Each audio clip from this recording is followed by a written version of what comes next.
Alam mo sa totoo lang, yung chief of staff ni Bam Aquino, si Carlo Escalada, kumpare ko. Hindi naman sa pag-ano, dati akong kakampwet. Hindi na ako tumutuwad ngayon. Ay, good Sa job. totoo lang. Good job. Kasi sa totoo lang, kumari ko rin si Lenny. Taga Bicol yung asawa ko. Para sa totoo lang. Pero yung narinig ko ganong katwiran niya, nakakadiri. Nakakadiri. Sayang ang pinag-aralan, girl. Kung nakikinig ka man, mag-aral ka ulit mabuti. Sa UP ka ba? Buti nakapasok ka. Kasi yung comprehension mo napakahina, napakababa. Naaawa ko sa'yo. Naaawa ko sa mga magulang mo. Kasi ganyan kanila pinalaki. Sa mga iba pang kakamping dito, ako na nagsasabi sa inyo, hindi sila malinis. Kaya nga ako bumitaw eh. May mga ebidensya ako, may resibo. Wag niyo akong hamunin. Actually, hindi naman sa hindi ina-acknowledge yung victims ng EJK. Ang problema, wala nga kayong % na victim. Kaya nga, Ang at saka, Espiritu Santos pa rin yung victim ninyo, putang ina naman. Naiakyat na nga sa Korte Suprema, nakakulong na nga, nabubulok na nga sa buhay yung mga polis eh. tama. Diba? Hindi namin dinidisregard yung victim. Kung may victim, ang sinasabi namin sa inyo, magkaso kayo. Yup. Magkaso kayo dito sa Pilipinas, ipakita ninyo yung katawan ng mga bangkay na tinutukoy ninyo, or at least sufficiently prove na mayroong mga pinatay talaga na bonggang-bongga. Give exact numbers. Kami ang baon namin, data. Hard data. Verifiable sa PNP records. Verifiable by series of research company, yung approval rating ni PRRD. Pagkatapos kayo, 27,000 yata. Basta research. Ano ka makakapag-research kung hindi mo kami ililid kung kanino galing yung primary information? Tama. Diba? Ang problema dito kay Rizzo Ontiveros, walang paninindigan yung advocacy niya. Ay, hindi, LGBTQ, gender tineso, ganyan-ganyan, ineso, ganyan-ganyan. Putang ina, pag bakla yung nag-sexual assault, okay lang sa'yo. Tama. At saka parang yung smoke screen lang yung yung mga kabaklaan sa kanya. Oo, ginagamit lang niya para meron siyang LGBTQ. May boses. Kaya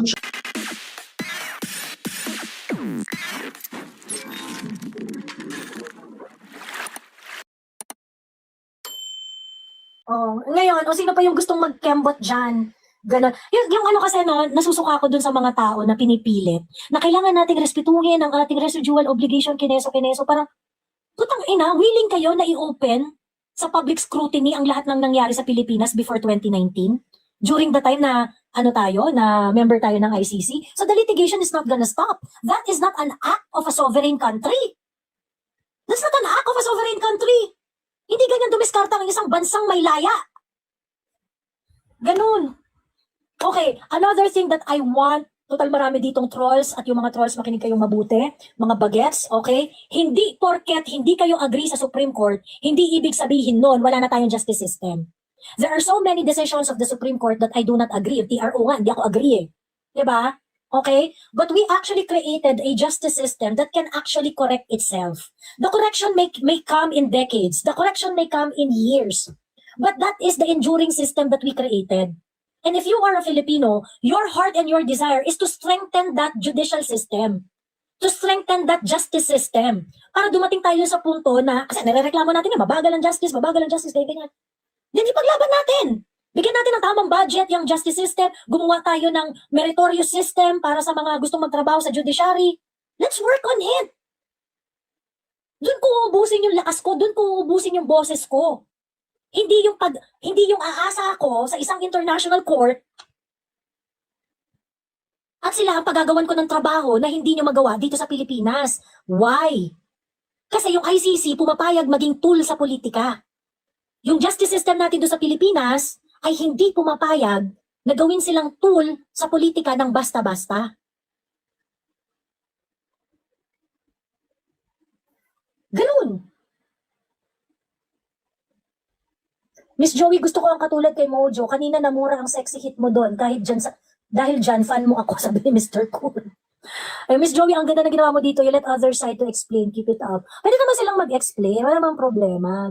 Pwede naman magkainisa. Wala namang problema doon. Kasi if that is something that you're truly passionate about, that you are truly passionate about, carry lang rin yun. Wala namang problema. To be fair, si Chester, hindi naman siya balahura. Hindi naman siya bastos. Ang si Mojo lang kasi, yung parang questionin niya na, nakinaba kami sa war on drugs. Tapos parang, putang ina mo, 91% nga yung approved dun sa administrasyon ni PRRD. Pagkatapos questionin mo yung pakinabang namin, putang ina mo ka. Ikaw, nakinabang ka ba sa bentahan ng drugs? Kaya ka ganyan? Diba? Yung nga ganun. So, yun. So ang sa akin lang, tingin ko, ang fail lang talaga doon kay Chester, yung sasabihin niya na pro-Philippines siya. Sasabihin niya makabayan siya, pero ang taas-taas ng reliance niya sa ICC. Diba? Di ka makabayan, Bex. Huwag mong ginagamit yung pro-Philippines ako pagkatapos nakaasa ka sa ICC. Hindi ganun. Ayan. Anyway, Siargao. Magandang gabi po. Ay, umaga na pala. Magandang umaga po, ma'am. Joey. Ano lang naman, nagustuhan ko lang yung mga ganitong kasi kahit papaano, malaking kaalaman to sa mga, di ba, yung suporta sa Duterte. Basta kahit papaano naman ay napaliwanag naman lahat na yung para sa kanila. Alam naman din ng mga piglawan yan, yung mga nangyayari. Alam naman, pilit lang kasi talaga nila binabaluktot yung natin, bansa natin, pilit lang talaga nila. Dahil politika talaga naman hangad nila. Masiraan talaga yung kalaban nila sa politika. Gusto nila yung kanila talaga yung makaupo. Yun lang naman ang kulot-dulo talaga. Basta ako, naindigan talaga ako na si Duterte, bago mag 100 years na sa pera na yan, siya lang kasi ang mga presidente na pinakamataas na ratings bago umupo bago nawala siya. Oh, and that's backed by statistics, That's backed by by a research firm. So, ibig sabihin, yun yung problema ko dito sa mga yun yung problema ko dito sa mga very, very anti-Duterte. Papakitaan nyo kami ng number of death, mga pinatay sa EJK. Una, sasabihin nyo 27,000. Sasabihin nyo ganito, sasabihin nyo ganyan. Hindi, basta thousands. Fix your data first! Ganyan, ilang beses na ako nakipag-argumento dito. Sabi ko, bakla-bakla, ito yung record ng PNP, 6,000. Yeah, 6,000. Yung drug-related death. Okay? Pagkatapos, doon sa 6,000 na drug-related death doon, 2,000 plus lang doon yung related sa drug operations. Okay? And we are talking about, okay, around 2,800 na drug operations related. Ibig sabihin, ito yung merong mga ito yung mga may, dito, yung may mga operation order. Yung mga bypass operation, ganyan-ganyan, yung mga hinuling bentahan, baril ng with the police, 2,800 yun. 2,800 yun. Kasi yung the rest ng killing na drug-related, pwedeng mga addict yun, nagpatayan. Pwedeng drug lord yun, pinatay yung pusher niya. Ganyan. O di kaya, dalawang addict na nag-agawan sa droga, mga ganong etsures. O di kaya, mga mga ni-rape, mga ng addict, ganyan-ganyan. Labo-labo na yun. So yung 6,000 na yun, hindi yun 6,000 EJK. Okay? Those are death in relation to drugs. Ganon. So, we can talk about this now, but kami kasi, pinigil out na namin to, yung matagal na namin to pinigil out So that is why you don't talk to us with your narrative na 27,000 pagkatapos wala kang mapakitang facts. Ayun. Raki Rao, mute ka muna ang ingay nung phone mo. Ayun, College of Laulao. Hello? Yes, Ma'am Joey, good morning. Good morning. Dagdag ko lang, Ma'am Joey, regarding doon sa yung ginamit ni Lacadilaw, even John Vic Remulla, doon sa certificate na hinano nila si Tatay Digong sa The Hague. Di ba remember na post yun ni Sen Aimee during the DFA, di ba? Ano ba ang ginamit ni Boying Remulla doon? Di ba the 9851? And then, at the last paragraph doon sa certification, yung Article 59 ng Roman Statute. Yun yung sinabi niya na not sure. Sabi niya not sure. Di ba sinulat niya doon, not sure? Yun yung katangahan na ginawa ng DOJ na nag-proclaim na sila yung competent judicial authority. Kaya nga, yung they kidnap Tatay Digong kasi doon siya nagiging bobo. O ano ba sabi niya? Wala na siyang masabi si Remulla. It was a first impression na tumulo yung laway niya. First impression pala ito, bakit hindi sinangguni sa local court? Correct. Hindi mo po pwedeng i-first impression when you are talking about deprivation of liberty. Correct. That is why valid arrest here in the Philippines must be decided by a judge. Correct. At yun ang kabobohan ni Baklang Chester. Hindi nga alam ang provision ng arrest proceedings ng Roman Statute na Article 59. Diyos ko talaga itong mga pingkyawan na to. Ito pa isa, Ma'am Joey. Ano ba ini-insist nila lagi? The Article 127, which is the residual obligation daw kuno. Kaya daw, kailangan si Digong na nandun. Pero pag sinabi mo sa kanila, what is the arrest proceedings? The Article 59. Hindi na daw dapat yung sundin kasi nga daw, hindi na tayo member ng ICC. O tanga-tanga ba kayo? Bakit ino-honor na yung 127? Mga bobo! You know what is good for the gander is good for the goose, di ba? Ganun yan. Pipiliin nyo lang yung mag-a-apply sa inyo pagkatapos yung iba. Correct. Di ba? So meaning to say the Article 1 until Article 126, rejected na yun kasi 127 lang inaalaw nyo? 127 kasi yun lang yung pabor sa kanila. Correct! Doon kayo natasasabihang mga bobo, lalo na to si Chester. Aral-aral din, girl. Na ano pa naman, public administration ka pa naman, Diyos ko, bakla. Yan lang, Miss Joey, para makaakyat yung iba. Maraming salamat, Miss Joey. Thank you, thank you. Hello, Rara Kiraw. Hello, Rara Kiraw.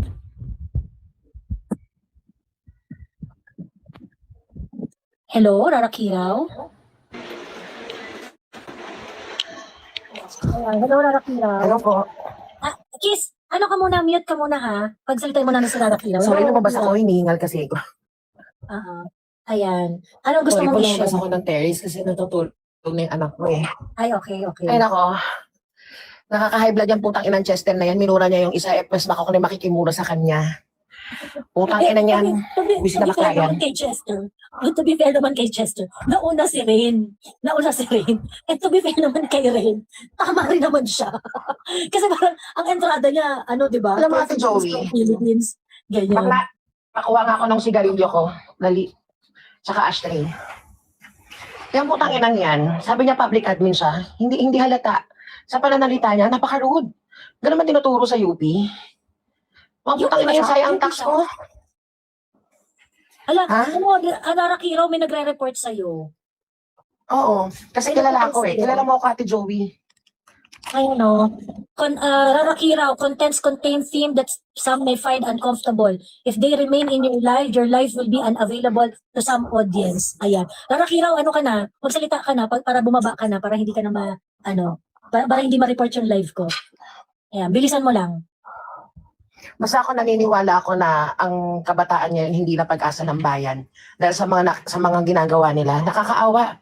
Yung isang kasambahay ko dito na Gen Z, grabe, tinanong ko kung ano yung picture ng Malacanang. Diyos ko, sabi ba naman niya mall? Kung hindi ba naman nakakaloka? Talaga may problema na ngayon. Diyos ko, nakakaawa ang Pilipino. Kaya nga ako, hindi ako namumroblema sa pagpapasendan ko ng school sa anak ko eh. Pero naiinis ako kasi laki-laki ng binabawas sa tax ko, sa mga negosyo ko. Tapos napupunta lang sa mga ganyan, sa mga scholar ng bayan na ganyan ang ginagawa. Sayang. Alam mo sa totoo lang, yung chief of staff ni Makino, si Carlo Escalada, kumpare ko. Hindi naman sa pag-ano, dati akong kakampwet. Hindi na ako tumutuwad ngayon. Ay, good Sa job. totoo lang. Good job. Kasi sa totoo lang, kumpare ko rin si Lenny. Taga Bicol yung asawa ko. Para sa totoo lang. Pero yung narinig ko ganong katwiran niya, nakakadiri. Nakakadiri. Sayang ang pinag-aralan, girl. Kung nakikinig ka man, mag-aral ka ulit mabuti. Sa UP ka ba? Buti nakapasok ka. Kasi yung comprehension mo napakahina, napakababa. Naaawa ko sa'yo. Naaawa ko sa mga magulang mo. Kasi ganyan kanila pinalaki. No? Sa totoo lang, ang pangit ng pagpapalaki ng magulang mo sa'yo. Ayoko silang i-judge eh. Kaso nakakaawa sila dahil may anak silang kagaya mo, makitid mag-isip. Brief ko lang sasabihin yan sa iyo ha. Kung nakikinig ka, sa mga iba pang kakamping dito, ako na nagsasabi sa inyo, hindi sila malinis. Kaya nga ako bumitaw eh. May mga ebidensya ako, may resibo. Wag niyo akong hamunin. Ako yung mga nagbigay din ng mga information kay ano ba yan? Kay Burikat ba yun? Yung maingay? Nagbigay ako ng mga nag-email ako sa kanya lahat. Hanggang sa sinabi niya sa akin, Mami, anuhin mo, i-uninstall mo yung WhatsApp mo, ganito, ganyan, ako nang bahala. Hindi ko alam kung nakarating sa'yo yung mga sinend kong papeles at saka mga pictures and everything. Basta ako, alam ko lang yung totoo. Kaya if we're all up for accountability, piliin natin na maging pro-Pilipinas. Hindi na to about colors eh. Di ba? Kung talagang maka-Pilipinas ka, maka-Diyos ka, sinasabi mo yung EJK victim, oo, sige na, sila yung sinasabi mo, tinatawag ng bakla na yun na collateral damage or whatever. Pero hello, napaka-safe ng kalsada no? Yung ganong kasing klaseng decision making. Rara Kiraw, sorry ha, hindi na kita patatagalin kasi maraming notification sa akin, kailangan na kitang remove. Sige, ako na mag-leave. Okay, bye-bye. Okay. Thank you. Hindi kasi science-based yung yung approach nila dun sa, at some point meron naman talagang bias. Wala naman, and I can accept certain level of biases. Pero kasi for example, yan sa EJK na yan, sa EJK na yan. Wala naman silang ma-provide na data ng 27,000 death, pinagpapapatay, senseless killing, and things like that. And you know how many 27,000 people is? Halos puno yung MOA Arena dyan. Diba? Ganun karami. Saan mo nilagay yung ganun karaming bangkay? Diba? Okay. Hindi, pero meron pa rin namatay. Libo-libo pa rin namatay. Asan nga yung data ninyo? Wala kayong magbalabas na data. Merong data na available, ang data sa PNP. So sa PNP, around 6,000. Sabi ng PNP, yung 6,000 na yan, na death, na drug-related death na yan, yung 2,800, yun lang yung covered ng may kinalaman ang pulis. Okay, 2,800. So, anong ibig sabihin yan? Kung nag-iisip kayo mga putang ina ninyo, ibig sabihin, ang nirereklamo nyong EJK is yung around 2,800 na namatay base sa data ng PNP. Kung kikiklaim, hindi mas marami dyan, mas marami. Then provide data. Kasi ito, PNP data to, validated to, under oath yung data na yan ng PNP.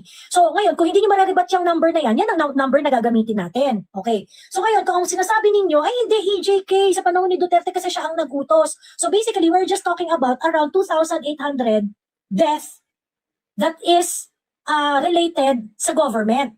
Okay. Ito lang yung subject ng mga reklamo ninyo na sinasabi ninyo na hindi, state-sanctioned kasi yung EJK dito, ganyan. State-sanctioned, ibig sabihin, government ang nag-initiate. So, ibig sabihin, we are just talking about around 2,800 data. 2,800 death. Yun lang yung pinag-uusapan natin dito. Okay? Ngayon, yung 2,800 yan na death, are all of them covered by legitimate police operation? Doon sa legitimate police operation na yan, alin dyan yung lumabag sa proseso, sa standard operating procedure ng PNP, alin dyan yung pasok sa banga. Ganun kayo dapat magbintang. Hindi yung parang, hindi, 27,000 death!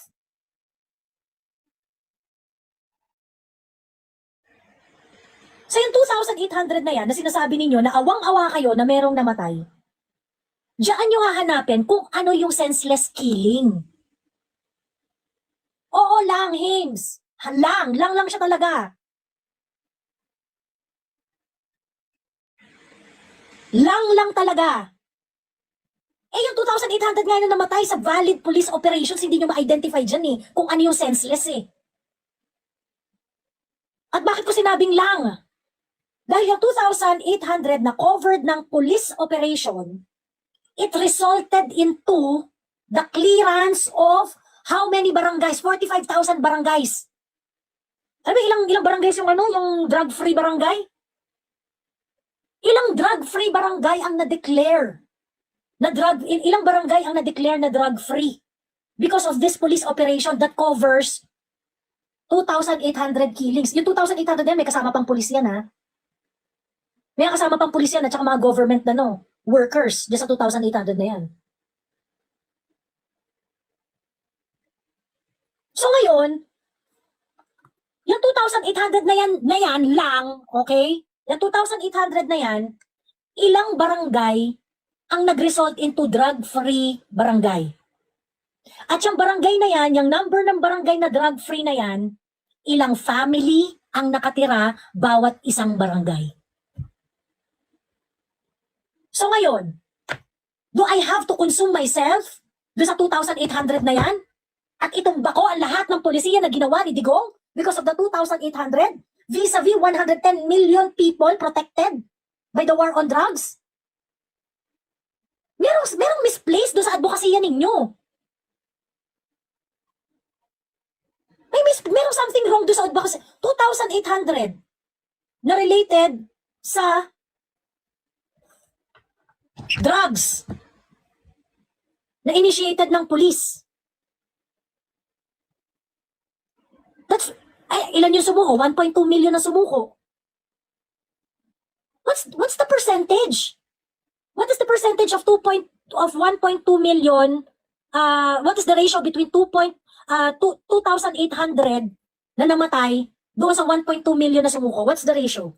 Can you please tell me? 200k police operations. Ayan, 200k police operation, pagkatapos 2,800, so ibig sabihin, a little more than 1% lang to, 1.something% lang to. 1.something%, putang ina, pag nag-thesis ka, plus minus 5% pa yung deviation error mo.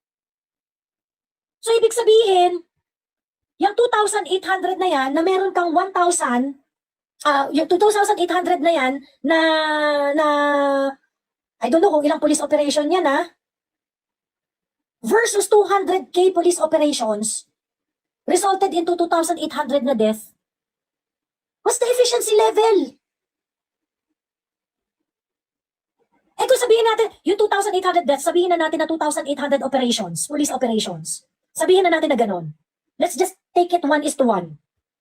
Let's just take it 1:1 ha. 2,800 deaths is equivalent to 2,800 police operations.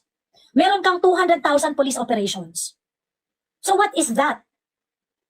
A standard of error of 1-point-something%, right? Pag nag-thesis kayo, anong standard deviation ninyo? Plus minus 5%. Pag tas magwawala pa kayo? Hindi kasi every buhay ay importante. Ganyan. Eh putang ina ninyo. Eh bakit nung nanganganib ang buhay namin wala kayong pakialam? Bakit nung nanganganib ang buhay ng mga taong, ng mga batang nirarate ng mga adik wala kayong pakialam? So huwag nyo kaming i-guilt trip ng bawat buhay importante putang ina nyo.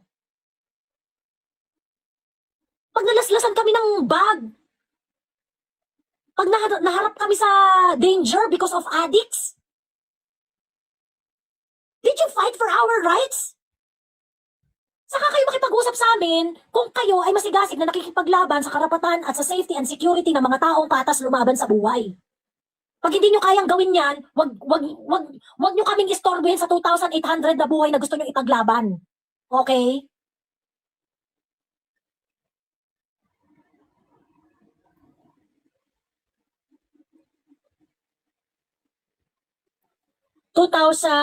Paano nila ma-identify na addict talaga yung 2,000? Hindi, not necessarily addict yun, Hames. Yung 2,800, ito yung number ng tao na namatay sa police-related operation, drug-related police operations. Yung mga namatay na yan, kasama na dyan pati yung mga police. Kasama na dyan pati sundalo, mga barangay officials, ganoon. Pero itong 2,800 death na ito is covered by police operations, legitimate police operations. Ganoon. Hindi ako nakikipagdebate, I just want to be aware. O yun yung sinasabi ko sa iyo, follow the math. 14 deaths per 1,000 operations, sabi ni Zion. Okay, tell us the basis of that. What is the basis of that? Ito PNP data to sinasabi ko Zion So yung 14 deaths every 1,000 operations, ginawa mo ba yung math? Yun yata yung sinasagot ni Zion, yung ratio. So 14 deaths,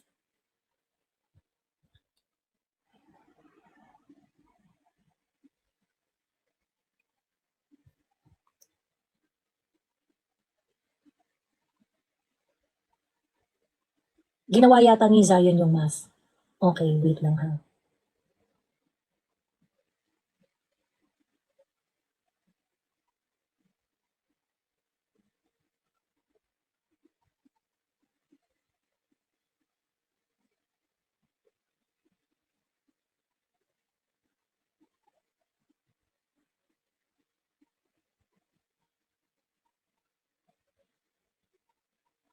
Parang hindi, parang mali yung 1,000 to 14. Ayun. If there's 200K operations for 2,800, simplified ratio is 500 to 7. 500 to 7, meaning po 500 po for every 7.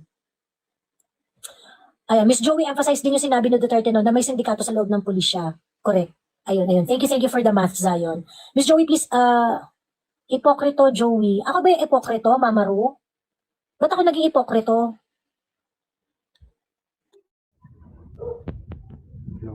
Ako ba yung ipokrito, Mama Ru? Mama Ru, ako ba yung sinasabi mong ipokrito? Kasi paulit-ulit ka sa comment section, ipokrito, Joey. I-unmute mo yung sarili mo. O putang ina mo, di ka naman pala kayang makapagsalita dito, putang ina mo ka. Mama Ru ka masyado. Hello, Kiss. Yes. Sino yun? Si Chester. Yung argument niya is about residual obligation, di ba? Kinoconflict kasi nila yung residual obligation at saka yung obligation of a warrant. Like, yan yung problema sa mga kakampi. okay, bigyan na natin like kahit obiter dictum yung sinabi ni Justice Leonen about residual obligation. Sige, sabihin natin totoo yun. It doesn't mean na yung obligation sa warrant hindi dadaan sa korte natin. Kasi magti-trigger yung Rome Statute. Parang, para sa akin, mali yung parang kino-conflate na dahil may residual obligation, may obligation na din tayo na i-follow ang warrant ng ICC. I think dyan nagkakamali yung parang logic ng mga... Oh, mahina yung audio mo, Kiss. May mga nagre-reklamo sa ito. Oh, sorry. Dinig ba? Ayan, perfect. Ayan. Oh, yun.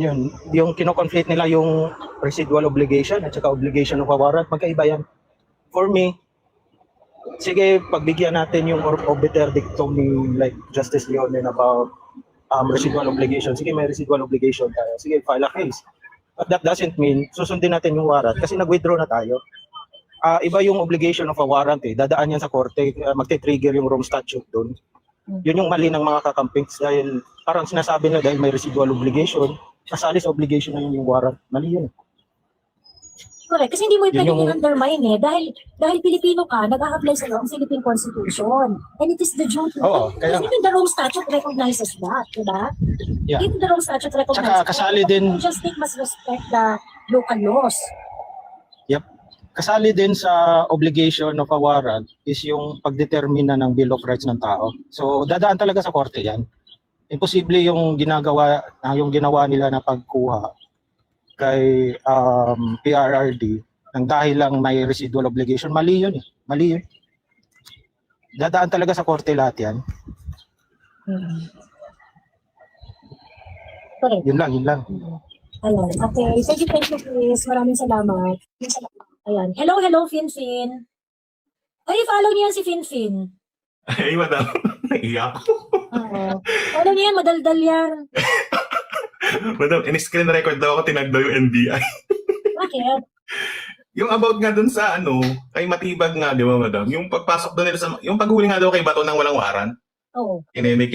Siyempre, hindi naman natin naapikon din ako doon, kaya hindi na dapat ako akit. Pero ang maikli lang, yung sinasabi niya na hindi ka naman lawyer ka niya. Yung pagsabi niya sa atin na kailangan ba lawyer ka para malaman mo yung Bill of Rights mo? Oo nga eh. Kayo nga, hindi nga kayo lawyer kung ano-ano pinagsasabi niyo tungkol sa ICC eh. Kaya nga. Oo. Tapos, kaya nabudol din nila ibang tawag kasi dun sa pahayag ng DOJ na ang role daw nila, sila daw yung competent judicial authority. Na hindi naman sila yung korte. My gosh, executive sila, di ba? Yun lang yun, ma'am. Yun lang. Salamat. Naiya ako. Ipala niya si Finfin, gano'n. O sa, ano naman, dapat ka nag-NBI? Ba't ano ba sinabi mo kay Matibag? Yun nga, madam, yung sa operation ng NBI, kasi kapag, yung, ang tawag doon, Sineselebrate nila yung kabugukan ni Matibag, gano'n?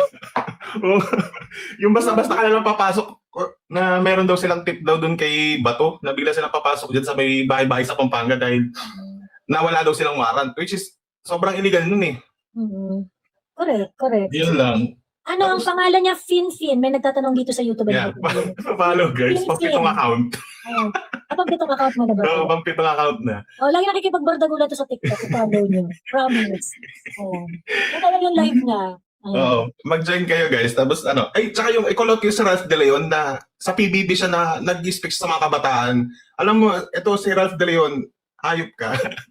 Na sa PBB ka pa naman, tapos nag-educate ka ng kabataan, calling PRRD and Bato criminal without even, hindi naman sila convicted, di ba madam? Hindi mo pwedeng sabihin na to, sabihin mo criminal, hindi naman sila convicted eh. Isa rin yung pro-ICC eh. Yung si Ralph De Leon, yun lang. Ano ba si Ralph De Leon? Teacher?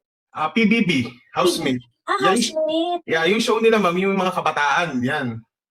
Yung sa mga nag-educate daw sila sa kabataan. So, artista ganyan. siya, gano'n. Artista siya ng PBB. Ang sabi niya, kung wala daw kasalanan si Bato, wag daw magtago sa Senado. Yan ang sinabi niya eh. Doon sa show niya sa ABS-CBN. Eh kasi daw, kung for accountability daw tayo, regarding dyan, dapat daw makipag-coordinate sa ICC, ganyan-ganyan. Ganun pinagsasabi niya eh. Yeah, medyo napikon ako doon na tinawag niyang criminal si Bato tsaka si PRRD na hindi naman dumaan sa due process ng Pilipinas. Oo. Correct. Yan lang, madam. Salamat. Thank you. Maraming Thank you, salamat, madam. Finfin. Ayan. Hello, Zion. Ayan. Hello po, good PM. Good. Ano po, dati na po akong DDS nung ever since nung tumakbo si PRRD as president. So yun BPO, Yung ano, pag bumabiyahe ka ng past hours, talagang ramdam mo yung difference niya kasi pwede kang maglakad like, sabihin na natin mga 1 a.m. yung schedule ng pasok ko, tapos maghahanap ka ng ride. Kailangan mong lumaktaw ng distance para sumakay lang ng jeep. So yun nga, wala akong naramdaman maski isang danger, like doon pa talaga kami mismo sa may krame. So doon legit na may mga talaga operation. So if may mga naapektuhan, ba't yung mga regular na nagtatrabaho ng mga BPO hindi ganun ka affected nung EJK? Nung panahon ni Pinoy kasi, nasa BPO pa ako noon. Nung panahon ni Pinoy, talagang every month, meron ka talagang mababalitaan dun sa account ninyo na merong na hold up, na saksak, na ER, kasi nakipagbabag sa hold up, pero yung mga ganun. At nung time ni Pinoy, ang mga hold up, ruthless. Oo, kasi patay kasi yung ilaw sa may krame. Oo, Like yung mga iskinita doon. Oo, yung mga hold up, tapos papatayin pa nila talaga yung biktima nila. Hindi parang, hold up, bigay mo lang, binigay mo na, pero papatayin ka pa. Oo, tapos tabi-tabi pa talaga ng Camp Krame, which is, di ba, considered na police nga yung Though yun nga, since parang squatter area, hindi siya safe nung time ni Pinoy kasi walang mga ilaw doon. Alam ko sa time ni Duterte lang nagkaroon ng mandate na kailangan magkaroon ng ilaw sa may mga daanan, kahit highway. At saka even if walang ilaw, may police car. Oo, may police presence. Police car, oo. Tama. Ayun. Kaya yun, medyo nade-disappoint lang ako sa mga kakampiks na parang hindi nila recognize yung yung Correct. At kaya ginawang progress ni sa totoo PRRD. lang, yan ang reason kung bakit tayo nag-aaway-away. At sa totoo lang, hindi niya talaga mapipigil ang mga tao na magalit sa inyo at mura-murahin kayo. If you're going to tell us na pagtatawanan niyo kayo, ha ha ha, ano talaga, nakinabang kayo, Tapos natatawa din ako sa yung tinatag. Hindi niyo alam kung paano makipagpatintero sa mga adik at sa mga holdapper sa kalsada. Oh, tama. Tsaka kakabahan ka maghanap ka ng ruta na yung parang walang susunod sa'yo sa likod. Kasi pagka talaga kailangan is alisto ka. Pero nung sa time ni PRRD, wala talaga kahit nung pandemic. As long as nagpa-follow ka ng rules. Hindi ka nila Well, there are still may criminality pa rin nung panahon ni PRRD, but it was drastically reduced. very limit. Oo, it was drastically reduced. Nung bumaba si PRRD, he was able to bring down the criminality, the crime rate, to 75. If I remember it correctly, yung nabasa ko dun sa DILG report, 75%. So, ibig sabihin, kung 100%, kung 100 instances ng crime ang nangyayari araw-araw sa Pilipinas, ginawang 25 ni PRRD. Ang baba nga nung sa time niya. Kaya very safe. Pero yung napaka-alarming kasi sa time ngayon, like nung last Christmas may mga bata kasi biktima Parang hindi lang talaga rape yung ginawa. Kumbaga pinatay, linagay sa sako. Tapos bibigyan pa ng ng media, hindi nila sabihin na batang ginahasa ganyan-ganyan. Ang ilalagay lang din ng tagline, slain caroler, which is yung nangangaroling. Nangaroling siya umaga tapos magiging biktima siya ng isang addict. Hindi pa yun isa, dalawa. Kaya nabubwisit ako sa mga ginagawa ng mainstream media na pagbalita ng mga hindi talaga fair. Correct. And so that is why yung mga kabataan niya, kagaya niya ni Mojo Jojo, nila Chester, they do not recognize. Sabi nila, I would just like to emphasize this, and thank you for bringing this out, Zion. I would just like to emphasize yung nila, tingnan mo si Chester kanina, di ba? Gusto niyang ipantay yung issue ng life and death situation ng mga kagaya natin. Tama. Noong panahon na napakadaming addict sa kalsada. Yung sinasabi nating safety and security, ayaw niyang i-recognize fully. Ayan na nga, 75% ang ibinaba ng criminality. May data 91% of Filipinos approve of PRRD's administration. May data Diba? Pagkatapos ang sabi niya, in as much as gusto kong, dapat, parang I cannot fully acknowledge that. Sabi niya, even if there is data, even if there is data to that effect, I cannot fully acknowledge that. Kasi, kung i-acknowledge mo yan ng bonggang-bongga, dapat i-acknowledge mo rin yung namatay. Ina-acknowledge naman namin yung 2,800 na namatay, yung data ng PNP. 6,000 death, drug-related death. 2,800 plus na death in relation to legitimate police operations. Tama. Ina-acknowledge namin. Ngayon, gusto ninyo na pantayin natin ang issue doon sa 2,800 na hindi naman napatunayan na senseless killing. Kaya nga tama. Tsaka hindi nila nare-recognize yung majority ng na may trust kay PRRD kaysa doon sa mga addict na more on minority lang naman yung bilang nila Hindi naman sila ganun kadami para kailangan bigyan ng boses na ganun lang. yung safety ng majority, isa-sacrifice mo for the sake ng may, few numbers. Oo. Kaya nakakabwisit. Correct. Actually, hindi naman sa hindi na-acknowledge yung victims ng EJK. Ang problema, wala nga kayong present na victim. Kaya nga, Ang at saka, Pedro Santos pa rin yung victim ninyo, putang ina naman. Naiakyat na nga sa Korte Suprema, nakakulong na nga, nabubulok na nga sa yung mga kulungan yung mga polis. pulis eh. tama. Diba? Hindi namin dinidisregard yung victim. Kung At may saka, kung may victim, ang sinasabi namin sa inyo, magkaso kayo, Yup. magkaso kayo dito sa Pilipinas, ipakita ninyo yung katawan ng mga bangkay na tinutukoy ninyo, or at least sufficiently prove na merong mga Give- pinatay talaga na bonggang Give exact numbers dapat. Hindi yung parang guessing na sabihin, ito yung numbers ng Basta pinatay. 27,000. Ayun, dapat Tapos 2,000. itatagline nila as genocide. Mhm. Kaya yung masyado silang hypocrite. We're in sa numbers, hindi pa nga umabot ng Kami, ganun. ang baon namin, data. Hard data. Verifiable sa PNP records. tama. Verifiable by series of research company, yung approval rating ni PRRD. Tama. Pagkatapos kayo, 27,000 yata. Basta research. Kaya Ano ka nakakabwisit. makakapag-research kung hindi mo kami ililid kung kanino galing yung primary information? Oo, tama. Diba? Kasi yung sa kanila more on parang guessing lang. Basta lang may mapasok lang silang kaso para masiraan si PRRD. At saka masira yung yung legacy niya. Kaya yung nakakainis. Oo, tama. Tapos nainis din ako dito sa mga minority sa senators. Mm. Dahil karamihan sa kanila hypocrite. Hindi pa nila natapos yung mga gusto nilang yung pinangako nila. Especially si Raffy Tulfo. Naalala ko nung time na Teka, naiihi ako magkwento ka Sige lang lang sa akin. Naririnig kita, huwag kang mag-alala. yung time na yan, lagamak yung magic winning sa PCSO. Oo. Di ba siya yung umupo doon as Blue Ribbon Committee. Sabi niya hindi ko to alisan unless nabigyan natin ng diin yung sino yung mga tao behind doon sa magic winning. Tapos later on wala na akong marinig about doon kay Raffy Tulfo about doon sa issue. Biglang natapos na. Hindi pinanindigan, Hindi niya pinanindigan talaga, kakagigil. Tapos si si Risa Ontiveros, sabihin niya more on representative siya ng mga kababaihan. Tapos human rights, ganyan. Tapos yung mga ginagahasa, wala naman siya tinitignan na boses. Meron ang iniisip lang niya, yung parang mga biktima ng government, ng mga kababaihan, mga ganun lang. Si Risa kasi, ang problema ko kay Risa Ontiveros, faker talaga siya. Wala naman talaga siyang advocacy.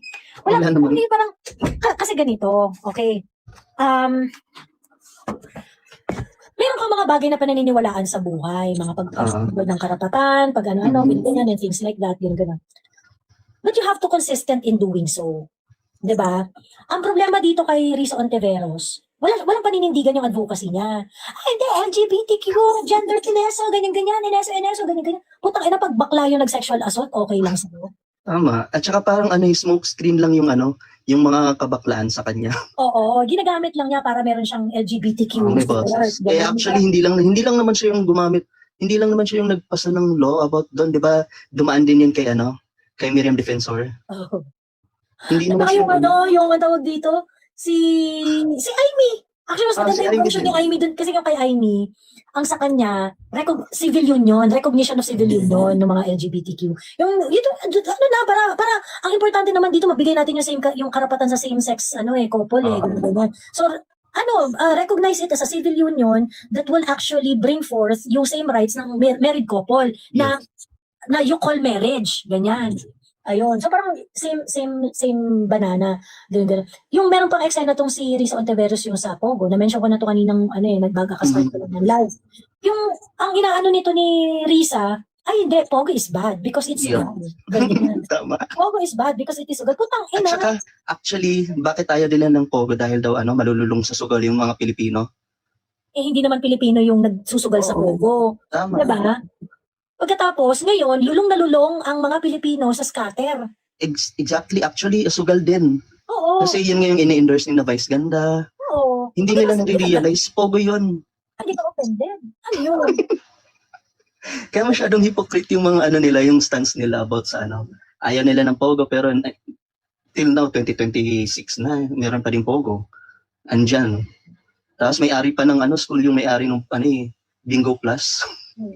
Ayun. Pogo is one of the businesses na nakatulong sa pandemic aside call center, sabi ni Green Tea. Actually, ang problema, ang ginawan kasi nila ng narrative talaga yung Pogo. Pogo, masama yan, kineso, ganyan, emerald. Matagal nang merong mga illegal Pogo operations dito sa Pilipinas. In fact, etong ginawa ni BBM na wala ng Pogo dito sa Pilipinas, tingin nyo, wala talagang Pogo dito? May Pogo pa rin, nangyayari pa rin ang Pogo. Yun nga lang, hindi na natin ma-regulate. At saka hindi na natin alam kung nasan sila. Oo, tama. Ganon. Ang ginawa ni PRRD ay ganito. Ang ginawa ni PRRD sa Pogo ay ganito. Okay. Pogo has been operating in the Philippines for the longest time. Okay? Eh, di ko naman kayo mapipigil. Magsusugal at magsusugal pa rin naman kayo. Oo. Diba? Eh, might as well, pagkakitaan ko kayo. At least, kayo, masisingil namin kayo ng regulatory fees, taxes, kineso, ganyan. So that is why the amount of money that was collected from Pogo operations in the At saka actually, nagbibigay ng opportunity. Trabaho dun sa mga Pilipino kasi ang Na legit. client, yung naglalaro, mga foreigners. Correct, na Hindi legit, tayo- di ba? Oo. Nagbibigay ka ng trabaho sa mga Pilipino, legitimate na trabaho, di ba?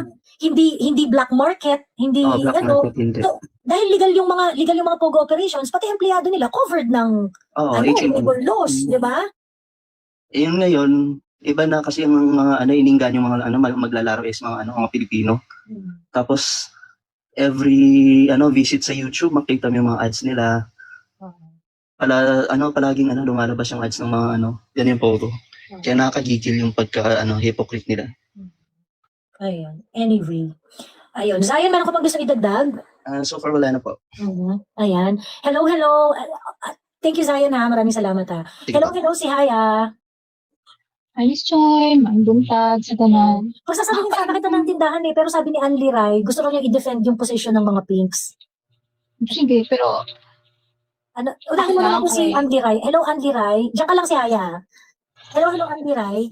Hello, rinig ba ako, Ma'am Joey? Rinig na rinig. So, baka baka good time mo kami, ha? Baka Hindi. hindi ka naman kakamping. Hindi ako kakamping. Ang sinasabi ko lang, gusto kong defend ba yung perspective kung paano tinitingnan yung pink.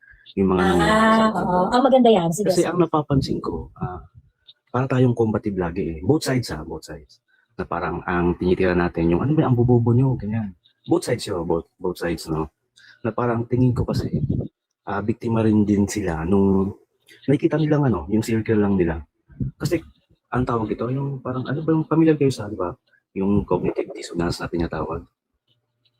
Na parang pagka yung idea is inako mo na, pagka inatake ngayon yung idea, although mali naman talaga yung idea na yun, pero kung sinarili mo siya, parang ikaw yung inaatake. So, you end up defending yourself.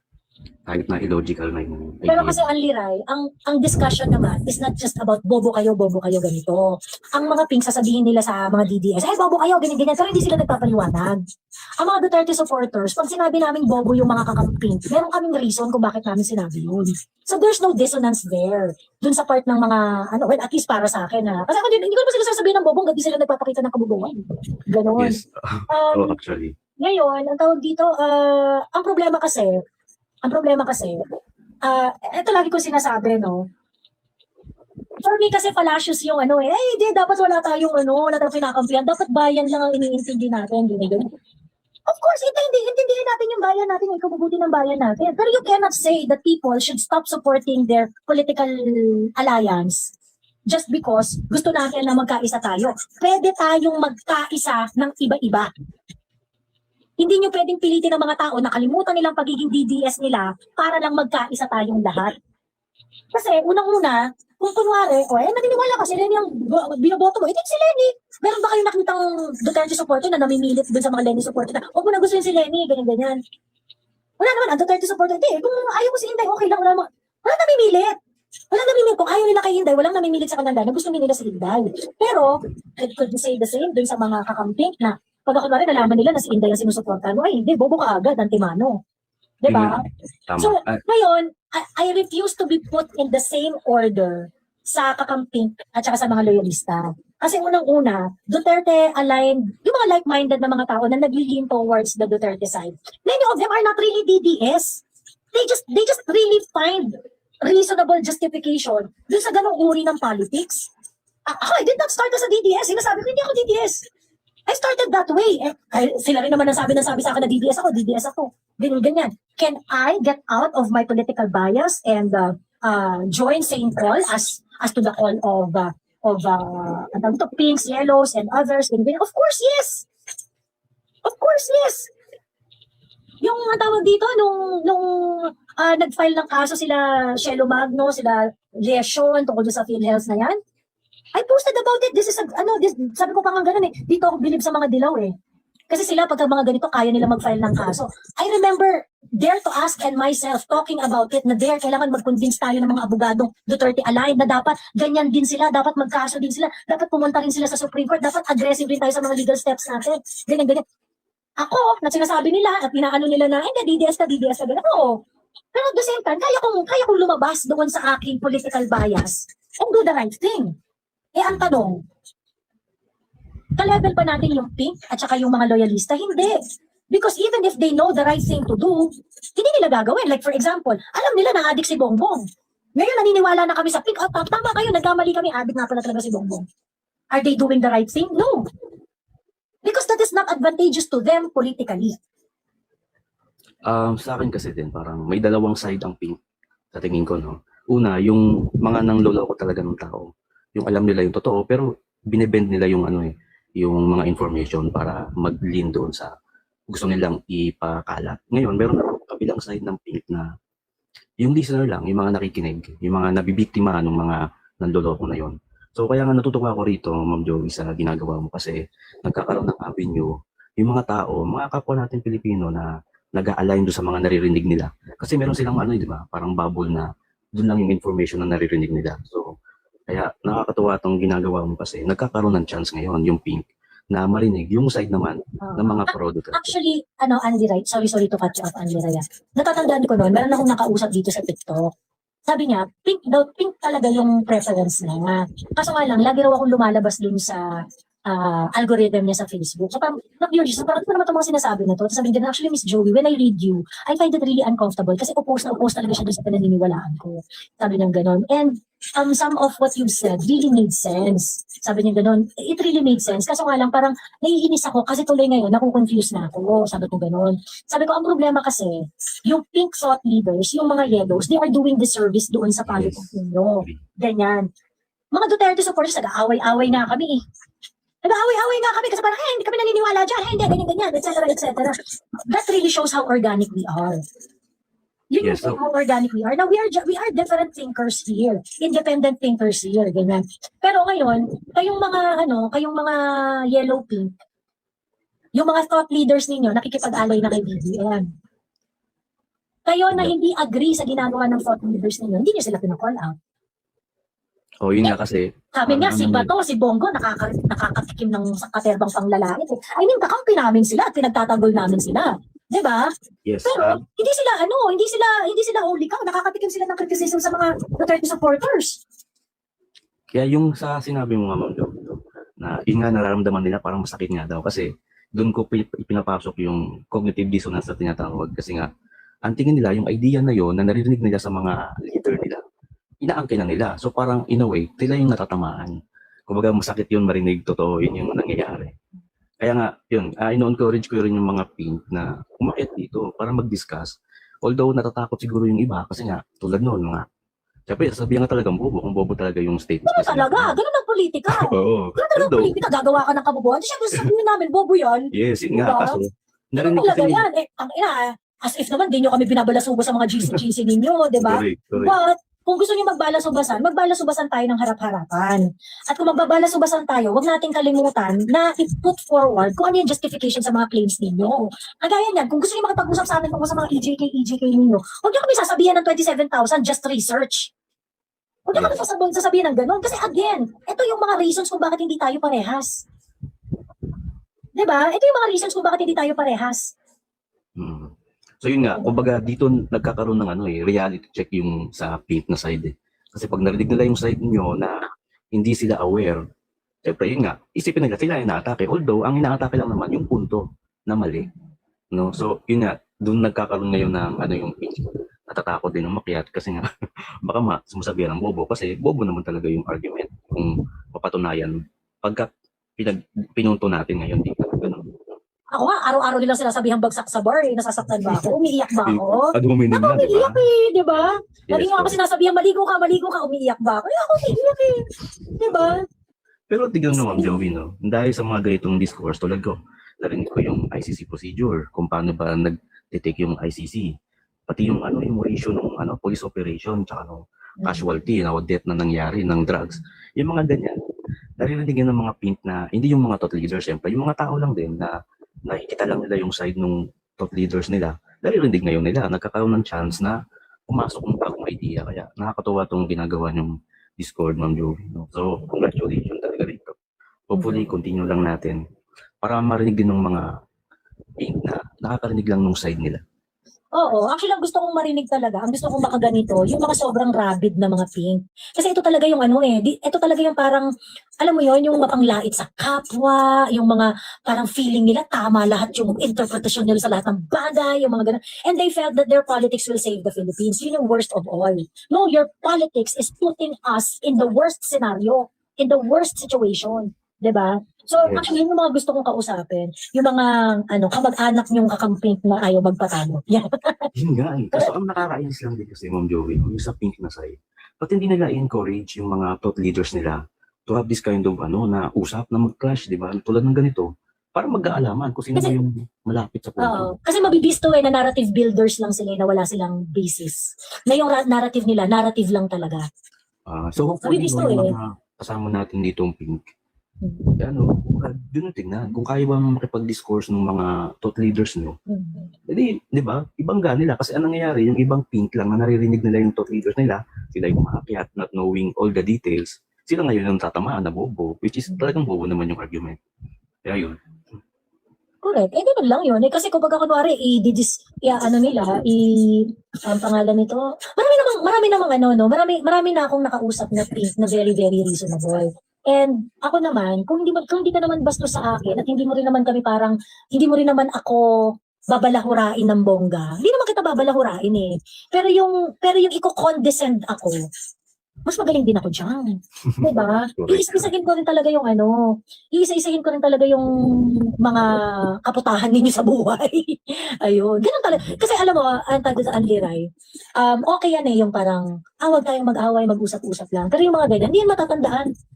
Alam mo, ang mga pink, yellow, at saka matatandaan nila yan pag napahiya sila.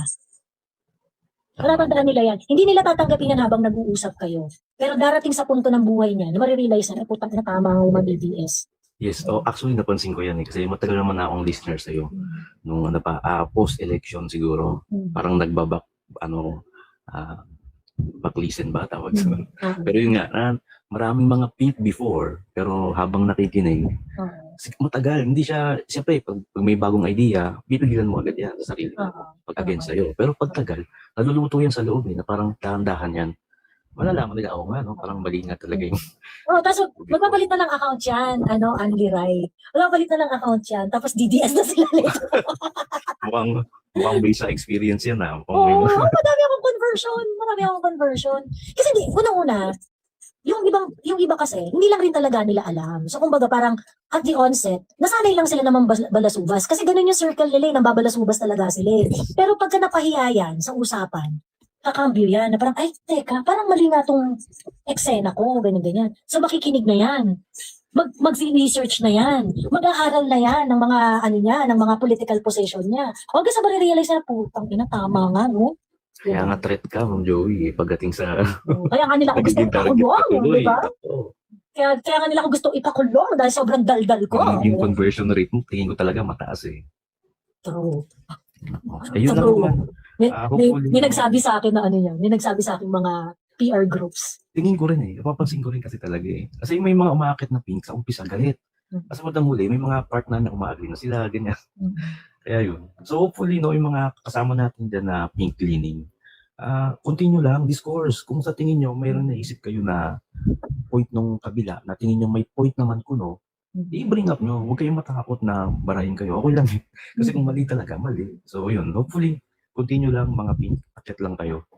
Magandang kasi hindi lang kayo yung natututo, pati yung mga nakikinig. Tsaka huwag niyang ugaliin na mag-condescend. Kasi doon talaga tayo mag-aaway-away pagka-condescending kayo. Ayan. Misa kasi defense mechanism din yan nila eh. Well, di naman nila, ang karaniwan tao, pagka tina-atake na yung kanilang point, atake sila na automatic, parang self-defense. So, ako, naigets ko lang. Ah. Yun lang naman. Thank you sa pagpaakyat. Thank you, Anli Rai. Maraming salamat. Ayan, si Haya, isa na muna ang tindahan. At doon sa naka-request, napakadaming request. Diyos niyo, Marimar. Ang dami niyo dito, as in. Ayan, pasensya na kayo. Hindi ko na kayo ma-accommodate lahat. Itong mga naka-request dito. Maraming salamat. At next time, mag-live ulit tayo dito sa TikTok para sa mga ganitong ekselahan. Di ko magets po yung good governance na sinasabi ng Ma'am Joey. Sila lang rin naman talaga sa nakakaintindi niya. Ayun. Anyway, si Haya, isa na muna ang tindahan. Hi, Miss Joy. I was holding on to my inis talaga kasi nakakairit na yung mga kagaya ni Chester eh. Alam mo, sila yung new breed of evolved kakampings. Kasi yung kakamping side nila, hindi na nila ma-defend. So, they move on to the neutral. Nagpapa-neutral group sila. Nagpapa-neutral position. Philippines na daw sila. Kagaya na Nika Gadi, mga putang iba mo Nika. Ganon. So, ito, Chester, tulungan kita. Kasi, aakyat ka dito, hindi ka naman po-provide ng numbers. Saan galing yung 27,000 mo? O, ito, tulungan kita. Galing yan kay Chel Jokno, sa HOR. At saan na kinuha niya sa The President's 2017 Key Accomplishment Report na sinabi doon yung 16,000 homicide cases under investigation. Under doon sa reporting nila sa drugs. Homicide cases under investigation. So, hindi pa tapos. Kaya yung mga pictures na mga putang inang ginamit dun sa protest dun sa The Hague were found out to be non-drug related deaths. Yun yung 27,000 yung puta, bise. Ginagaslight nyo kami. Kaya nakakainis kayo eh. Nagpapa-pro-Philippines pa kayo eh. Pero, pro-Philippines, pero hindi, but you don't think our justices here are enough? Pro-Philippines kayo, pero wala kayong paki sa Paxilica na yung long-term effect sa Philippines ay mas worse pa kasi yung West Philippine Sea issue nyo. Correct. Kainis eh. Tapos yung sabi ba, 2,800 lang? Yes, lang yun. Out of 200,000 plus police operations, yan yung resulted. Yung 2,800 na yun, hindi mo pa alam kung ano dun yung ini-JK talaga. Kasi, covered yan ng legitimate police operation eh. So hindi mo alam diyan kung ano ba talaga yung questionable na sa 2,800 na yon, alin doon yung questionable. Ganon. Kasi sa 1,000 deaths na yon, yung numbers ng PDEA police records. I-filter mo pa out doon kung ano ba talaga. Well, their definition of EGK is state sanctioned, di ba? So are you saying na yung kung may police operation ka, EGK na yun? Hindi na clear yung yung EGK to begin with eh. Correct. Oo. Yung Chester, kung makikinig kayo, yung mga pinks dyan, yan yung circular reporting nyo, yung 27 to 30K numbers nyo, galing yung kay Chel Jokno, na nireport ng Rappler, na pinaulit-ulit nila Maria Ressa, at naging circular reporting na, kasi hindi naman talaga fix yung standing ng numbers nyo, hindi nga kayo nag-agree yung mga groups eh. So, huwag nyo kami i-gaslight na morally guilt nyo kami na wala kami, we just approve of murder, ganun. Visit eh. Hindi nga I mean, okay, I can understand some of these are very young kids, no? Na hindi pa nila na-experience talaga yung pre-Duterte times, na maglalakad ka, pwede ka ma-hold up, sa bus, pwede ka ma-hold up, yung maglalakad ka lang, ma-riding in tandem ka na. Ngayon, Miss Joey, balik na naman yung riding in tandem. Kung ganyan gusto nyo, yung favorite ko nga na basista doon before eh, yung nabaril siya sa Katipunan, taga-Ateneo, kasi she was holding on to her laptop. Kung gusto nyo ganun, kapisit, kakainis talaga yun. Ginagaslight na kayo sa experience namin eh. Hindi nga, you cannot even dare to walk dyan sa Guadalupe eh, at night eh. Before or sa Cubao, kasi ang daming hold-upper. Tapos ginagaslight nyo kami, ang daming mga drug-related rapes, tapos ginagaslight nyo kami. Tapos sinasabi nyo, oh, okay, they have the right to due process, visit kayo. Eh, paano yung mga victims nila? Hindi lang yung direct victims nila, paano yung indirect victims nila? Ano yung impact ng drugs community sa family? O ano yung, kung yung family na-depressed dahil kinuha lahat ng pera sa drugs, o tapos nag-suicide, o ano yun? O hindi ba yung victims ng drugs? Indirect victims? Naiinis talaga ako sa gaslighting na nangyayari. Tapos ito yung dare ko sa mga pinks dyan. Sinasabi niyo, bobo lahat ng mga DDS. O sige, 93% of Mindanao are DDS. That's 21 million population. O sige, bobo kami. I dare you, support Mindanao independence. Ayaw niyo sa amin, di ba? Bobo kami, di ba? Uneducated kami, tanga kami, di ba? O sige, ayaw niyo eh. Let us go. Dare. You cannot dare. Actually, Kasi gusto Mindanao lang is not nila- confused. Gusto lang nila Mindanao is not confused. mag-abuse. Very solid ang vote ng Mindanao. Ayaw niyo mga DDS, pero ayaw niyo supportahan yung Mindanao Independent. Kasi gusto niyo lang na gusto kayong ma-abuse. Yun yung superiority complex niyo. Eh, yung mga kagaya ni Chester na papa-neutral, yun yung bagong superiority complex group ngayon. Akala niyo you're smarter. You have more, your opinion is better or higher than us. Si feeling niyo mas matalino kayo, beast kayo. Kakainis. So yun na, Miss Joy. Gusto ko lang i-share yung inis ko. May ano pa sila yung para may ano pa si Chester, may ugali. Hindi, sinabi mo, ganyan. Yung sinabi mo na hindi, nag-agree ka na merong victim. Hindi, nag-agree ako na i-acknowledge ko yung victim kung mapapatunayan mo. Diba? Hindi, you already acknowledge. Ako already acknowledge. Wala naman, ganito lang yan kasimple, doon sa mga kakamping ka na. Ganito lang yan kasimple.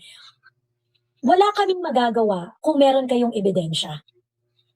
Ang problema, kaya kami hindi naniniwala sa inyo kasi wala kayong ebidensya.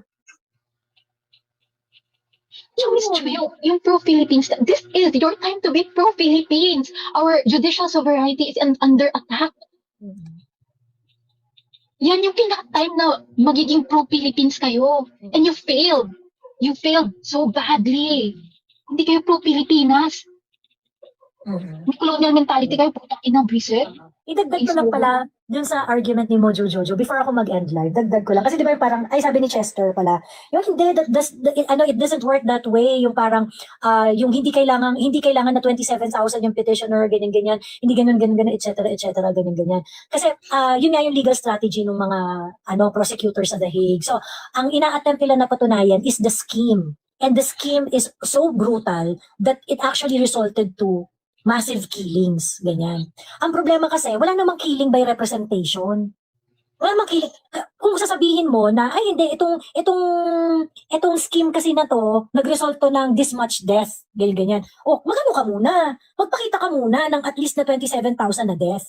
Hindi petitioner na 27,000 ang hinahanap. Ang hinahanap dito is 27,000 dead body that you claim na nag-e-exist. Wala ka kayong mapakitang dead body. Nakapapakita ng dead body, paano tayo magkakaroon ng EJK kung hindi nyo mapapakita yung mga Ngayon, kailangan ba katawan mismo? Ay hindi, not necessarily na katawan mismo yung ipepresent nyo sa korte. Pero you get testimony of the relatives, of the people who got killed, yung relatives ng nanay, kapatid, ganyan. Ay hindi, yung anak ko po, pinatay po ng police, ganyan, etc. At nakakaalam, may personal circumstances dun sa taong nawawala na yun. Diba? Ang problema, hindi nyo nga mapatunayan na meron 27,000 namatay. Walang namatay na 27,000. At hindi nyo po pwedeng gawin yan dito sa Pilipinas. Kaya nga sabi ko, but death by representation yung angulo ninyo sa ICC. Kasi yung ICC, mababa lang yung kanilang evidence required para sa mga kwento-kwento. Pwede silang maniwala kasi bayad court naman yan eh. Hindi naman talaga yan korte na katulad ng, wala naman yung rigidity na katulad ng korte natin sa Pilipinas eh. Bakit hindi ninyo magawa dito sa Pilipinas? Kasi matatalo kayo. Kasi walang murder by representation dito sa Pilipinas. Kung sabihin nila, Ms. Zoe, takot daw lumabas yung mga victims. 27K, takot lahat nun. Let's multiply that to 4. Kasi, let's consider yung family nila is 4. So, lahat ng 100,000 people takot. Or sige, 75 kasi namatay yung 27K. 75,000 people, takot yun. Takot sa yung example nyo nga, si Kian ina-resolve naman yun. Hindi talaga magmamatch yung, considering hindi kayo bata ha, kasi forgivable pa yan kasi masyado walang alam. Pero if you're an adult, Gen Z above ka na, and you still think in that way, tapos tinignan mo yung numbers, 1.2 million rehabilitated out of 200,000K police operations, nasa 6K lang yung numbers ng PDEA na dead related to drugs or related to that operations. Tapos sabihin nyo pa, indiscriminate killing by the government. Paano naging indiscriminate killing yun? Kung indiscriminate killing, 1 million, 1.2 million yung yung Tokhang. hindi talaga if you independently think yung mga kakamping dyan, hindi mananalo yung narrative nyo. Yung mga independent thinkers. Kaya, which is, I kind of disagree. Like, okay, we alam naman natin na all groups have a spectrum, di ba? We have a spectrum of, may mga bright, may mga bobo, may mga iba who cannot articulate or they cannot explain themselves. Pero iba yung level ng pink eh. Mental illness na yung cognitive dissonance nila or yung belief preservation nila. Kasi kahit i-explain mo pa, paulit-ulit sila. And at the same time, yung double standard and hypocrisy nila, hindi nila at least maraming mga Duterte supporters are aware of their biases. Eh yung mga pinks, hindi. Yan yung problema. You insist that you're smarter than us, you're more educated, you're more informed than us. Pero kung i-explain na sa'yo, hindi kayo makikinig. Hindi kayo makikinig kasi you have yung superiority complex nyo is so severe that you cannot lower your pride to believe na someone you think is bobo than you could be right. Kaya ngayon, kahit yung flood control issues, yung 18 ex-Marines, dinidiscredit. Sila pa yung mga nagdi-discredit. Ayan yung yan yung sinasabi ko na ganito lang yan kasimple. Sa totoo lang, I can shed my DDS color anytime. If kunwari kasama ko yung mga pink, yellow, if we're going to really fight against yung corruption, ganyan, yung sa flood control, sama-sama tayo, push back tayo together. Wala akong pake. Sama-sama tayo. Let's figure out kung totoo yung sinasabi ng Marines o hindi, 'di ba? Walang problema 'yan. In fact, when they were throwing issues against Inday Sara tungkol sa confidential fund, ang sinasabi ko rin diyan is na, di kasuhan ninyo si Inday, 'di ba? O tingnan natin yung ganyan. Ano ba talaga eksakto yung ninyo? Ganyan. Kasi confident ako lalabanan niyo ni Inday. Ngayon, hanggat hindi niyo siya nakukonvict or walang final decision as to her being corrupt, 'di ba? Or being I cannot take your words kasi sobrang politically motivated ng mga allegations ninyo eh. 'Di ba? Hindi ko kayo papaniwalaan diyan. Ganun. However, etong mga nagpapanggap na anti-corruption sila, sila, ganyan-ganyan. Good governance daw. Good governance daw, ganyan-ganyan. May mga nagsasalita na, may mga nagre-risk na para ibuko yung mga corrupt. Bakit ayaw niyong pakinggan? Isa pa kayo sa mga pumipigil para magkaroon ng investigation? Diyos me. Mas magpa-copy holy. Ayan. Sino ba tong Awo Mine? Ayan. Nagsend ako ng invite. Bakit mo tinatanong kung magkano yung bayad? Nagsend ako ng invite. Anong bayad yung tinutukoy mo? Meron ba akong bayad? Pakisabi ko kanino ko po kukunin. Pakisabi ko saan ko kukunin. Ayan. Ang lala talaga, like, I think similar lang mga millennials, no? We've experienced several presidents na, pero iba talaga itong level to a point na even yung mga passive, yung mga apolitical or mga apathetic na Filipinos, even sila nagsasalita na ibang level ng shamelessness na itong admin na to, and the media is not even, yung mainstream media is not even hiding yung level of yung narrative nila in support of Romualdez or the admin, which we all know they are owned by the oligarchs. Pero alam mo yung division na to, na these people who are parading themselves as morally or intellectually more superior than the rest of the Filipinos, kasi kasi Duterte supporters are Filipinos, whether you like it or not. You know, kahit gaano pa yung tawagin yung bobo, ang hirap Tagalog, I'm so sorry. Even though sobrang tinatawag niyong bobo and all that, we are still a citizen of this country, and we are the majority, and we are in a democracy. So, kayo, napagod na ako, Miss Joy. Yun lang. Thank you. Bye. Sige. Thanks for yung English ko. Okay, bye. Okay, salamat. Ayan. Teka lang ha. Kasi may nagtatanong dito yung yung data sa war on drugs. Hinahanap ko yung may kasi yan ka-L before sa DILG na page, meron Ay, boto ko na niyan, war Miss on Jan. drugs by the numbers. Ha? May boto ko niyan, yung speech ni, sino nga yung, kalimutan ko. I have the numbers posted sa, galing yun sa speech ni, ano yung, kalimutan ko yung name. Anyo? Hindi si Anyo. I forgot. I really forgot. the Parang name. war on drugs by the number, ganon. Yung speech niya sa UN, they presented the data. Galing doon yung numbers. Pero until, 2019 lang ata yung number. Pero from, yung whole 6 years, nasa 200K. 200K na yung operations, tapos 6K yung deaths. Mm.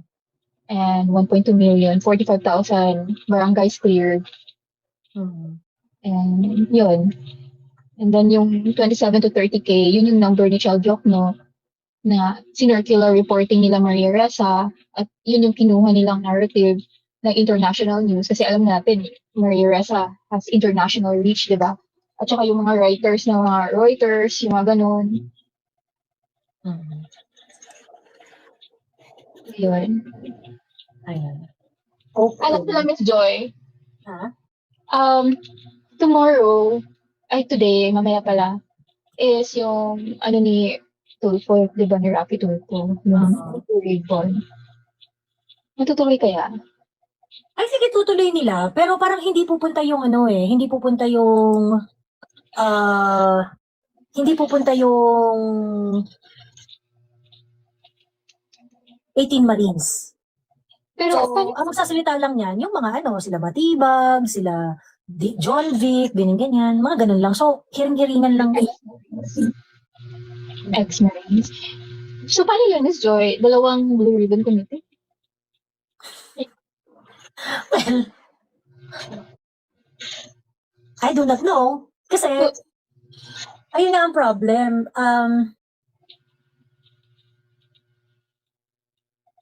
Okay, hindi ko rin alam kung ano magiging galaw dyan nila, nila Alan Peter Cayetano eh. Kasi, pwede naman sila Alan Peter ay pwede naman na sila Alan Peter ay mag-attend as members of the Senate Blue Ribbon Committee. Kasi nga lang kasi, under yung invitation kay parang ang mangyayari po, kikilalanin nila si Tulfo na Senate Blue Ribbon Committee. Feeling ko iniintay na lang nila Alan Peter na iniintay na lang din nila na mapalitan sila ng majority. Yung lumipat, ililipat na. Ganun. So, nilipat si Joel. I think so. So, they will convene a voting. Mamaya. Or has there ever been, May usap-usapan na magkakaroon ng special session today. has there ever been an instance in our history na ganun ka-divided yung Senate na may dalawang Blue Ribbon? I don't know kung I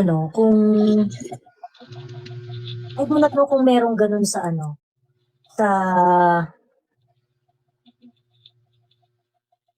yung merong ganito katindi na na division.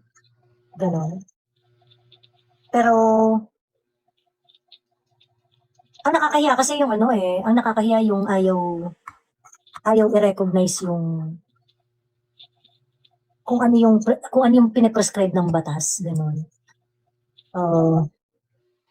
Yeah. Kasi manipis kasi talaga eh. Ngayon kung kunwari magkabaliktad yung posisyon, kunwari ang majority sila, yung yung Gatchalian block na yung magiging majority. Ano mangyayari dun sa Pag kunwari hindi nakiki-operate yung minority na 11, ano mangyayari, di ba? Yung question ko is that, so the Senate is an independent body, di ba? And so sino yung like NDSC has to be careful with interpreting the law, di ba? So it will take time. So kung ganitong instance na sobrang gulo, sino yung mag-mediate? Yung Senate lang ba within themselves? Or is there Sinong mag-mediate sa gulo inside the Senate? Well, naglaro lang pumunta sa Supreme Court. Ito, So, Supreme Court lang mag-decide kung ano yung tamang bilangan ng quorum. Pero yung urgency kasi ng situation, no? Like, can the Supreme Court, We are on our own, si Haya. wala talaga, ang gulo na talaga. We are on our own. Kanya-kanya na tayo ng buhay. So, you deserve what you tolerate. Hiwalay na lang kami. Kasi di siya hiwalay na lang tayo, please. I mean, since you hate us, support nyo na lang yung paghiwalay namin. Yun lang, Mr. Thank you. Have a good night. Good morning, everyone. Let's wait. What's gonna happen later? Subaybayan natin, bantayan natin. Let's try to, put some sense with what's going on. And magtingnan. At least yun naman kayang gawin natin ngayon. Yeah. Ayun. Anyway, problema lang, kapag nag-decide tapos di nagustuhan ng Gatchalian Black, di pa rin nila tatanggapin. Totoo. Totoo yan. Totoo yan. Tingin niyo pag nag-decide ng Supreme Court, pagkatapos, hindi pabor sa kanila, look at Tito Sen, di ba? Di yan siya naniniwala doon sa 4th, 5th. Oh. Ano ba? Ay, ha, matulog na tayo, ha?